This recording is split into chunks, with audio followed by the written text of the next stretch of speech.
દોસ્તો, તમે ક્યારેય કલ્પના કરી છે કે અમેરિકા ફરવા ગયેલા 71 વર્ષના ગુજરાતી વૃદ્ધ માટે આલિશાન ક્રૂઝની સફર જેલના સળિયા પાછળ ખતમ થશે? અને શું આંતરરાષ્ટ્રીય દરિયા સીમામાં બનેલી એક શરમનાક ઘટના પાછળનું રહસ્ય એક બોડી કેમેરામાં કેદ થઈ જશે? ફ્લોરિડાના બંદર પર ઉતરતાની સાથે જ મુંબઈના આ શખ્સની ધરપકડ પાછળ એવી કઈ હકીકત છુપાયેલી છે જેણે રોયલ કેરેબિયન ક્રૂઝના સુરક્ષા તંત્રને પણ હચમચાવી દીધું છે? આજે હું તમારી સામે લાવી રહ્યો છું એક એવી સત્ય ઘટના જે વિદેશ પ્રવાસે જતા દરેક ભારતીય માટે લાલ બત્તી સમાન છે. અને કઈ રીતે આ વૃદ્ધે પોતે જ પોતાનો ગુનો કબૂલ કર્યો તે જાણીને તમે પણ ચોંકી જશો.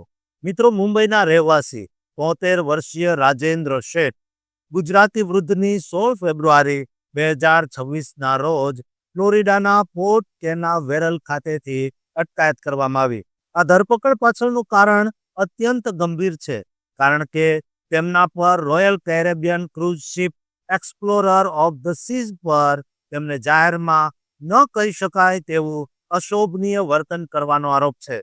આ ઘટના ત્યારે બની જ્યારે ક્રૂઝ આંતરરાષ્ટ્રીય જળસીમામાં મુસાફરી કરી રહ્યું હતું.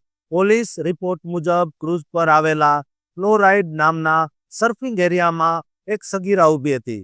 તે દરિયાની મજા માણી રહી હતી. તેણીએ બાથિંગ 2 પીસ સૂટ પહેર્યો હતો.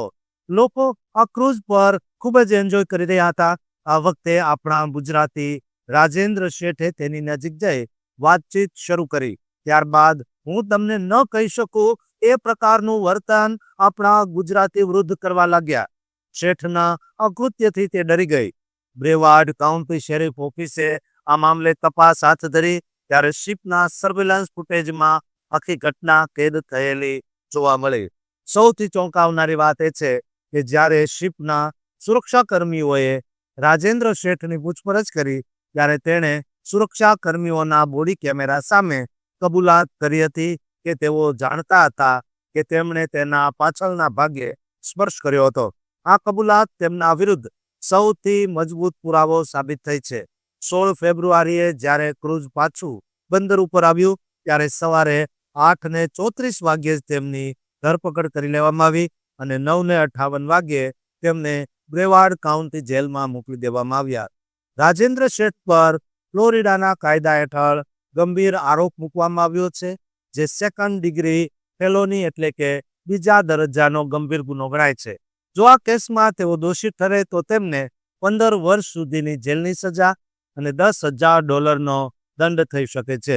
કોર્ટે તેમની જામીન એટલે કે બોન્ડની રકમ $35,000 નક્કી કરી છે, કારણ કે તેઓ મુંબઈના વતની હોવાથી દેશ છોડીને ભાગી જવાનું જોખમ વધુ છે. રાજેન્દ્ર શેઠનો જન્મ 13 એપ્રિલ 1952ના રોજ થયો છે અને તેઓ પ્રવાસી વિઝા પર અમેરિકા આવ્યા હોવાનું જણાય છે. આ કેસની આગામી સુનાવણી 12મી માર્ચ 2026ના રોજ થવાની છે. આ ઘટના એ પણ દર્શાવે છે કે આંતરરાષ્ટ્રીય જળસીમામાં ગુનો કરવા છતાં અમેરિકન કાયદાની પકડમાંથી બચવું અશક્ય છે. સોશિયલ મીડિયા પર આ ઘટનાને લઈને લોકોમાં રોષ જોવા મળી રહ્યો છે. મુંબઈના આ વૃદ્ધ અત્યારે જેલમાં છે અને ન્યાયિક પ્રક્રિયાનો સામનો કરી રહ્યા છે.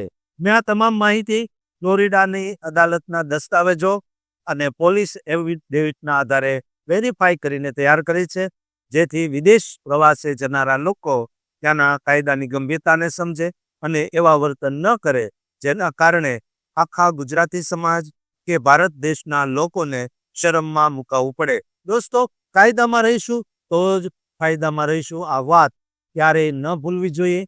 આ વિડીયો તમને પસંદ આવ્યો હોય તો શેર એવા લોકો સુધી કરજો જેઓ ફરવા જાય છે પરંતુ તેમને નિયમોની કોઈ જાણ નથી અને આવી ભૂલ તેમને જેલમાં નાખતા રોકી શકે. દોસ્તો, આ ચેનલમાં તમે નવા છો તો અત્યારે જ સબસ્ક્રાઇબ કરી દેજો.